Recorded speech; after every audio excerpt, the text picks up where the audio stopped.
구약성경 미가서 말씀입니다. 구약성경 미가서 6장의 말씀. 구약성경 미가서 6장 1절부터 마지막 전 16절까지 저도 여러분이 한 절씩 교독하도록 하겠습니다. 6장 1절부터 16절까지 말씀입니다. 제가 먼저 1절 말씀을 읽겠습니다. 너희는 여호와의 말씀을 들을지어다. 너는 일어나서 산을 향하여 변론하여 작은 산들이 내 목소리를 듣게 하라 하셨느니 너희 산들과 땅의 견고한 데들아 너희는 여호와의 말씀을 들으라. 여호와께서 자기 백성과 변론하시며 이스라엘과 변론하실 것이라. 이르시기를 내 백성아 내가 무엇을 내게 행하였으며 무슨 일로 너를 괴롭게 하였느냐. 너는 내게 증언하라. 내가 너를 애굽 땅에서 인도하여 종로로 다른 집에서 성령하였고 모세와 아론과 미리암을 내 앞에 보냈느니라. 내 백성아 너는 모압 왕 발락이 꾀한 것과 부올의 아들 발람이 그에게 대답한 것을 기억하며 시딤에서부터 길갈까지의 일을 기억하라. 그리하면 나 여호와가 공의롭게 행한 일을 알리라 하실 것이니라. 내가 무엇을 가지고 여호와 앞에 나아가며 누구신 하나님께 경배하리까. 내가 번제물로 1년 된 송아지를 가지고 그 앞에 나아가리까. 여호와께서 천천의 순양이나 만만의 강물 같은 기름을 기뻐하실까. 내 허물을 위하여 내 맏아들을 내 영혼의 죄로 말미암아 내 몸의 열매를 드릴까. 사람아 주께서 선한 것이 무엇임을 내게 보이셨나니 여호와께서 내게 구하시는 것은 오직 정의를 행하며 인자를 사랑하며 겸손하게 내 하나님과 함께 행하는 것이 아니냐. 여호와께서 성읍을 향하여 외쳐 부르시나니 지혜는 주의 이름을 경외함이니라. 너희는 매가 예비되었나니 그것을 정하신 이가 누구인지 들을지니라. 당일의 집에 아직도 그리한 재물이 있느냐. 축소시킨 가증한 에바가 있느냐. 내가 만일 부정한 저울을 썼거나 주머니에 거짓 저울추를 두었으면 깨끗하겠느냐. 그 부자들은 강고가 가득하였고 그 주인들은 거짓을 말하니 그 혀가 입에서 거짓되도다. 그러므로 나도 너를 쳐서 병들게 하였으며 내 죄로 말미암아 너를 황폐하게 하였나니 네가 먹어도 배부르지 못하고 항상 속이 빌 것이며 네가 감추어도 보존되지 못하게 하고 보존된 것은 내가 칼에 붙일 것이며 내가 씨를 뿌려도 추수하지 못할 것이며 감람 열매를 밟아도 기름을 내 몸에 바르지 못할 것이며 포도를 밟아도 술을 마시지 못하리라. 너희가 오므리의 율례와 앞집의 모든 예법을 지키고 그들의 전통을 따르니 내가 너희를 황폐하게 하며 그의 주인을 사람의 조소거리로 만들리라. 너희가 내 백성의 수욕을 감당하리라. 아멘. 계속해서 미가서의 말씀을 함께 나누고 있습니다. 매번 말씀드리는 거지만 미가서의 말씀은 크게 세 단락으로 이루어져 있어서 세 번의 예언 신탁. 그 예언은 먼저 이스라엘의 잘못된 부분들을 고발하고 그것에 대해서 하나님께서 심판의 메시지를 미가 선지자를 통해서 이스라엘 사람들에게 너희가 이제 이렇게 잘못했으니 이런 심판을 받게 될 것이다. 그리고 그 심판으로 끝나는 것이 아니라 다시 그 심판 위에 하나님의 은혜와 덮어서 하나님께서 또 소망의 메시지를 주시는 것으로 한 단락이 마무리가 되죠. 이렇게 해서 벌써 두 단락을 지나왔고요. 오늘 이제 읽은 이 6장의 말씀은 마지막 세 번째 예언 단락에서의 첫 전반부인 하나님께서 이스라엘이 무엇을 잘못했는지에 대해서 고발하시고 그것에 대한 심판의 말씀을 주시는 장면입니다. 방금 우리가 미가서 6장을 읽었고 또 우리가 이 이전 시간들을 통해서 두 번의 그 큰 예언 단락들을 통해서 어떻게 하나님의 그 심판의 메시지가 혹은 그 이스라엘 사람들을 어떻게 고발하시는지에 대해서 우리가 봐왔는데 이 6장에서 하나님께서 특별히 이스라엘을 고발하실 때는 조금 더 뭐랄까 격앙된 그런 톤으로 말씀을 하세요. 무슨 뜻이냐면은 지금까지는 어찌 보면은 미가 선지자가 하나님께 그 메시지를 받고 그것을 이제 이스라엘에게 전해주면서 어쩌다 너희들 그렇게 되었냐. 참 어떻게 보면 안타까운 마음과 애통해하는 마음이 함께 섞여 있는 상황에서 그런 심판의 메시지와 그들의 잘못된 부분들을 고발하고 있었는데 오늘 6장 말씀을 보니까 이제는 하나님께서 직접 나서시는 부분이 나와요.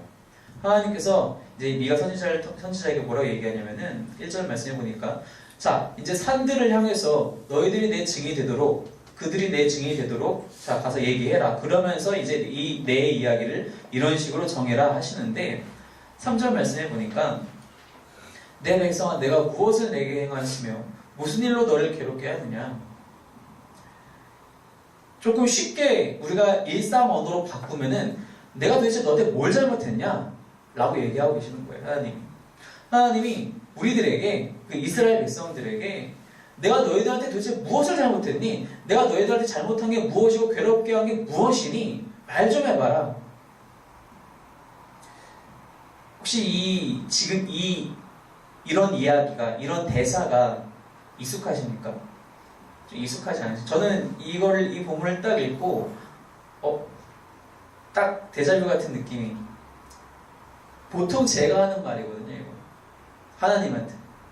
하나님, 제가 뭘 잘못했어요? 하나님, 제가 도대체 뭘 잘못했길래 이런 어려움들이 저한테 있습니까?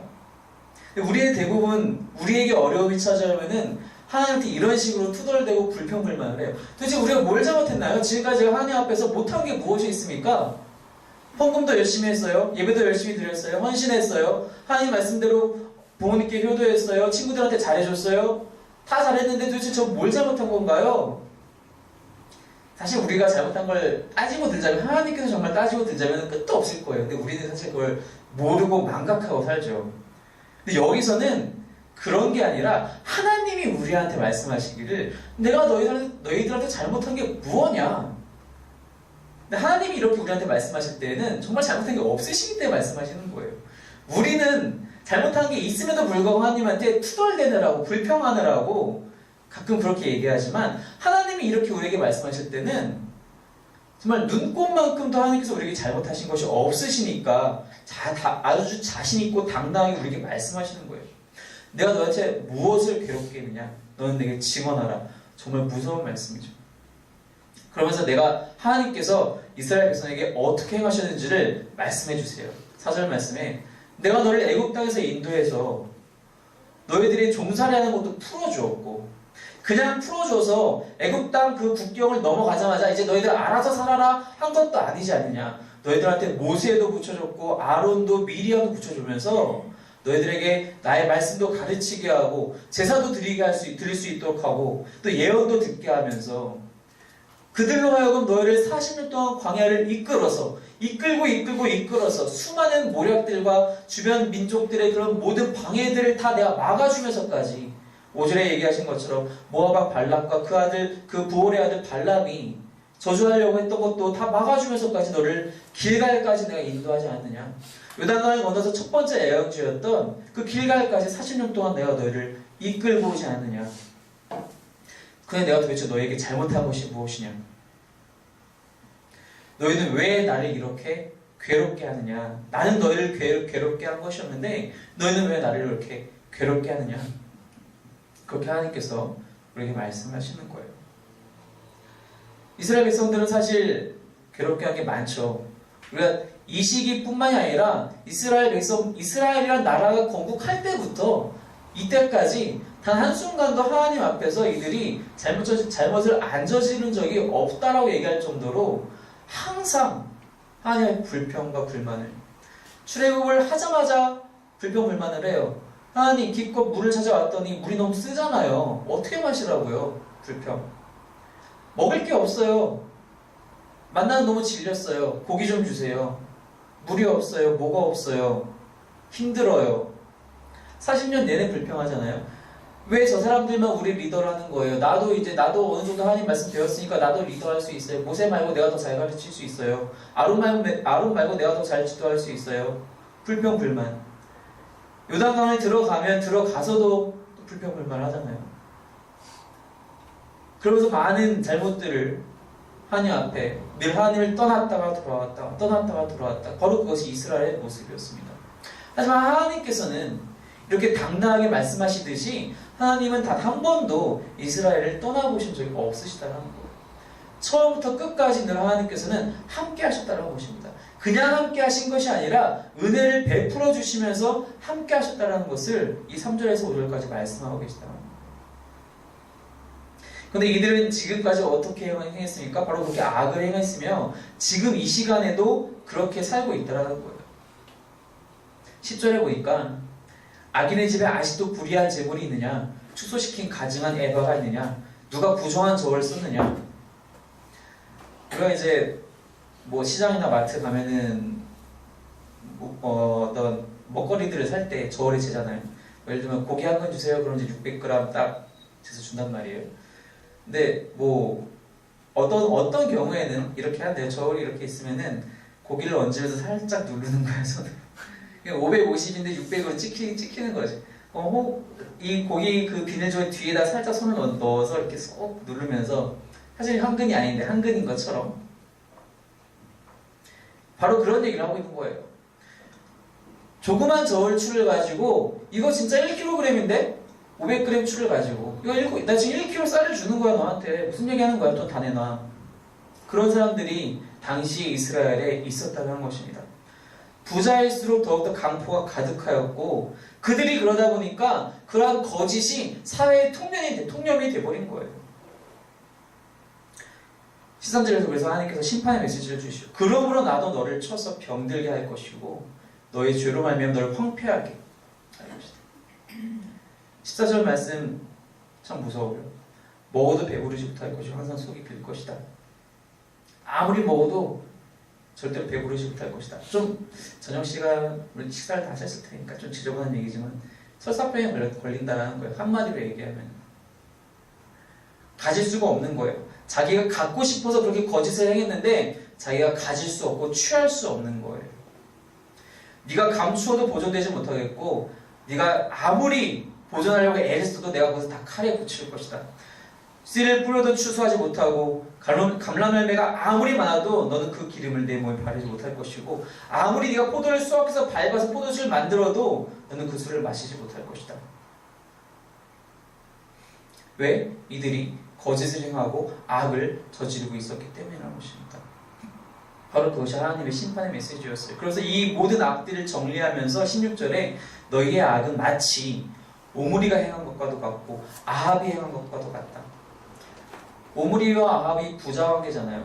아합은 오므리는 조금 익숙하지 않을지 몰라도 아합이라는 이름은 참 익숙하죠. 아합왕. 얼마나 악한 존재였습니까? 바알을 섬기면서. 바로 그러한 심판의 메시지가 이 장 가운데 있어요.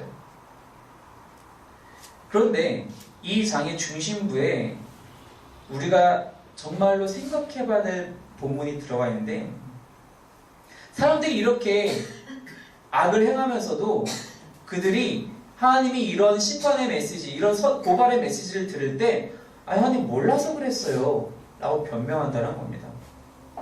6절 말씀, 7절 말씀을 보니까 하나님 저는 하나님이 좋아하시는 것이 1년 된 송아지 가지고 나가서 제사 드리면 좋아하실 줄 알았죠. 내가 무엇을 가지고 여호와 앞에 나아가며 높으신 하나님께 경배할까? 내가 송아지를 가져가면 좋아하실까? 내가 순양을 1000마리나 드리면 좋아하실까? 내가 엄청난 양의 올리브 기름을 쏟아 부으면 향유를 쏟아 부으면 좋아하실까? 혹은 내 가장 소중한 내 맏아들일지라도 하나님 앞에 바치면 하나님이 좋아하실까? 사람들이 다 이렇게 몰랐다라고 주장하는 거예요. 하나님을 섬기는 것에 대해서 하나님이 좋아하시는 것에 대해서 제가 몰랐어요. 저는 이런 것만 하시면 좋아하실 줄 알았죠. 근데 정작 하나님께서 좋아하시는 것은 따로 있다라는 것입니다. 물론 이들이 이렇게 실제로 행하지도 않았어요. 정말로 좋은 송아지를 가져다가 하나님께 바쳤느냐? 사실은 점점점 이스라엘이 후기로 넘어오면서 그러지도 않아요. 나중에 이제 보시면 아시겠지만 말라기 말씀까지 가게 되면 어떻게 됩니까? 정말 다리 절고 눈 멀고 그런 염소나 양들 막 갖고 와서 하나님 이거 제물이에요. 가장 좋은 것을 갖고 와도 모자랄 판에 그렇게 허물 있는 그런 제물을 가져다가 제사를 드렸어요. 그게 이스라엘 백성들의 모습이었어요. 실제로 그런 사람들도 없었음에도 불구하고 이런 걸 알면서도 이렇게 생각하면서 사실 행하지도 않았다는 거죠. 그런데 정작 하나님께서 좋아하시는 것은 무엇이냐? 그것이 이제 8절 말씀에 나옵니다. 오늘 제일 중요한 본문인데 사람아 주께서 선한 것이 무엇을 이미 너에게 보이셨다. 무엇이냐? 바로 첫째는 정의를 행하는 것이고 둘째는 인자를 사랑하는 것이고 셋째는 하나님과 함께 행하는 것이다. 정의를 행하는 것을 하나님께서 너희에게 원하신다. 정의라는 것은 우리가 어떻게 이해해야 할까요? 물론 정의라는 단어가 어려운 단어는 아니에요. 우리가 알다시피 저 사람 참 정의로운 사람이야. 정말 정의로워. 한참 유행 2, 3년 전만 해도 한참 유행이었었는데 요즘도 그런지 모르겠지만 하버드 대학교의 마이클 샌델 교수가 가르치는 정의란 무엇인가 저스티스라는 강의가 엄청나게 유행했었잖아요. 그 책도 나오고 그 교수님의 다른 책들도 그래서 그 후속으로 더 인기를 얻게 되고 그 동영상 강의 영상이 이제 인터넷에 많이 있고 또 이제 구독할 수도 있기 때문에 저도 좀 몇 개를 봤는데 강의 내용 자체에 결론이 없어요. 무슨 뜻이냐면은 예를 들면 이런 거예요. 마이클 샌델 교수가 이제 학생들한테 한번 이런 주제를 한번 생각해보자. 한 트럭 운전사가 트럭을 몰고 쭉 가고 있는데 브레이크가 고장난 거예요. 브레이크가 고장나는데 마침 얘가 공사장으로 가고 있는 트럭이었는데 브레이크가 고장나서 멈출 수가 없어요. 차선이 딱 2개가 있고 양옆으로는 벗어날 수가 없도록 이렇게 바리케이트가 쳐져 있는데 한 차선에는 5명의 인부들이 작업을 하고 있는 중이었고 한 차선에는 1명의 인부가 작업을 하고 있는 중이다. 자, 이렇게 생각을 해보자. 자, 만약에 이 트럭 드라이버는 어느 쪽으로 가는 것이 더 정의로운 것일까? 멈출 수도 없고 무조건 둘 중에 한 레인을 선택해야 한다면 어디로 가는 것이 더 정의로울까? 라고 이렇게 학생들한테 질문을 던져. 한 1, 200명 된 학생들한테. 그럼 학생들이 저는 이렇게 생각해요, 저는 이렇게 생각해요, 이렇게 얘기를 해요. 그런데 여러분들도 이 질문에 대해서 잠깐 생각해 보시면 아시겠지만 정답이 있나요? 한 명한테 가면 더 정의로운가요? 5명을 살렸으니까? 그럼 5명한테 가면은 좀 덜 정의로운 건가요? 많은 사람한테 피해를 주는 거니까? 그럼 그렇게 되면 한 명은 그렇게 해서 죽은 한 명은 그럼 그 사람은 뭐가 되는 거죠? 그러니까 결과적으로 그 강의, 물론 그 모든 강의가 다 이런 식으로 하고 얘기할 수는 없지만 가장 대표적인 것을 하나 예를 들면 그렇다는 거예요. 즉 그들이 그 강의에서 얘기하고 있는 정의는 사실 정의 자체가 마땅히 규명할 수 없고 규정하기 힘들다는 것을 얘기하고 싶은 거예요. 그 상황에서 그 트럭 드라이버가 A를 선택하든 B를 선택하든 누구도 그 사람을 비난할 수 없어요. 밖에서는 아무렇게나 얘기할 수 있죠. 내가 그 입장 되면요, 나도 선택하기 힘들고요, 누구도 사실은요 그 트럭 드라이버의 선택을 비난할 수 없는 상황이에요. 그럼 우리가 그런 식으로 정의를 받아들여야 될까요? 사회에서 얘기하는 것처럼 다수의 뜻이 정의다라고 얘기해야 될까요? 다수의 이익이 정의라고 생각해야 될까요? 그렇지 않다는 것입니다. 하나님께서 말씀하시고 원하시는 정의는 말 그대로 하나님의 뜻이, 하나님의 의가 바로 서는 것입니다. 그것이 이스라엘 백성들에게서는 이스라엘 백성에게 하나님께서 주신 그 율법을 지키는 것으로 해결이 됐어요. 왜냐하면은 이미 하나님의 율법 안에 그 율법을 지키면은 하나님의 뜻이 세워질 수 있는 그 구조가 이미 율법 안에는 있기 때문이에요. 근데 그것이 겉으로만 보면은 마치 도덕법과도 유사하기 때문에 우리가 착각하기는 쉬워요. 율법에도 이렇게 얘기하고 있잖아요. 살인하지 말아라. 강도짓 하지 말아라. 그건 마치 도덕적인 법처럼 우리가 바라보게 되죠. 표면을 보면은. 하지만 그 살인하지 않아야 되고 강도짓 하지 않아야 되는 그 이유와 그 안에서는 하나님의 뜻이 그 안에 있기 때문에 우리에게 그렇게 말씀을 하시는 거예요. 살인하지 않는 이유는 무엇입니까? 모든 생명은 하나님께 속해 있기 때문이에요. 그렇기 때문에 우리는 하나님의 주권을 인정하는 것이, 살인하지 않는 것은 바로 하나님의 주권을 인정하는 거예요. 이것은 이 생명은 내 것이 아니고 그 사람 것도 아니고 하나님 것이라고 인정하는 것이에요. 단순히 살인을 하면은 어떤 피해가 발생을 하니까, 어떤 물질적인 피해가 발생하니까 하지 말아라 라고 얘기하는 것도 아니고, 살인을 누구나 하게 되면 사회가 무질서해지니까 그래서 하지 말아라 하는 것이 아니라 생명이 하나님께 있기 때문에 하지 말아라. 그것은 하나님의 것이다. 주권이 하나님께 있다는 것을 알려주시기 위해서 말씀하시는 건데, 우리는 이것을 단순하게 도덕법으로 착각한단 말이에요. 즉 정의라는 것은 하나님의 뜻이 바로 서는 것, 하나님의 뜻을 모든 사람들이 바로 알고 행하는 것을 우리는 정의로 이해해야 한다는 것입니다. 근데 그것이 가장 쉽게 드러나는 것이 우리가 흔히 생각하는 도덕적인 부분에서 쉽게 드러난다는 거예요. 약한 자를 돌봐주고 생명을 소중히 여기며 거짓을 행하지 않는다라는 것. 근데 그런 것들이 그 표면에서 그치는 것이 아니라 그 안에 하나님의 뜻이 있다는 것을 기억해야 한다는 것이죠. 그게 사실은 인자를 사랑하는 것과 하나님과 함께하는 것과 거의 맥락이 다 통하는 거예요. 두 번째로 얘기했던 인자를 사랑한다는 것은 무엇이냐? 우리가 성경에서 얘기하는 인자는 우리가 인자가 오실 것이다 라는 그런 본문 때문에 쉽게 예수님을 떠올려요. 근데 그런 본문에서는 항상 영어 성경에서는 뭐라고 얘기하냐면은 Son of Man, 사람의 아들이라는 표현을 딱 해요. 근데 여기서는 이 본문에서는 그렇게 번역하지 않아요. 이 본문에서 어떻게 얘기하냐면은 사람들에게 친절을 베풀라고 번역을 해요. 영어 성경에서는. 그게 원어의 뜻이기도 하고요. 여기서의 인자는 진짜 말 그대로 사람을 이야기하는 거예요. 예수님을 얘기하는 것이 아니라. 즉 우리에게 맡기신 이웃들을 사랑하고 그들에게 친절을 베풀라는 거예요. 그게 정의라는 겁니다. 그들이 어려워할 때 찾아가서 그들과 함께 울어주는 거예요. 그들이 억울해할 때 그들을 대신해서 그들이 힘이 없다면 대신해서 소리를 낼 줄 아는 거예요. 부족한 것이 있으면 채워줄 줄 아는 거예요. 그게 바로 우리에게 맡기신 이웃을 사랑하면서 정의를 행한다는 것입니다. 그렇게 하나님의 뜻을 행하는 것이 바로 겸손하게 하나님과 함께 행하는 것, 즉 하나님을 사랑하고 하나님과 동행하는 것이라는 겁니다. 그래서 예수님께서 결국 이야기를 다시 하시잖아요. 계명이 무엇입니까? 하나님의 율법이 무엇입니까? 하나님을 사랑하고 둘째도 이와 같으니 내 이웃을 내 몸과 같이 사랑하라. 그것이 바로 하나님께서 원하시는 뜻이라는 것입니다. 요즘 날에 와서는, 오늘날에 와서는 사실 이러한 사랑이, 이러한 정의가 쉽게 이루어지지는 않는 것 같아요. 교회도 마찬가지고 세상도 마찬가지고 그렇진 않는 것 같아요.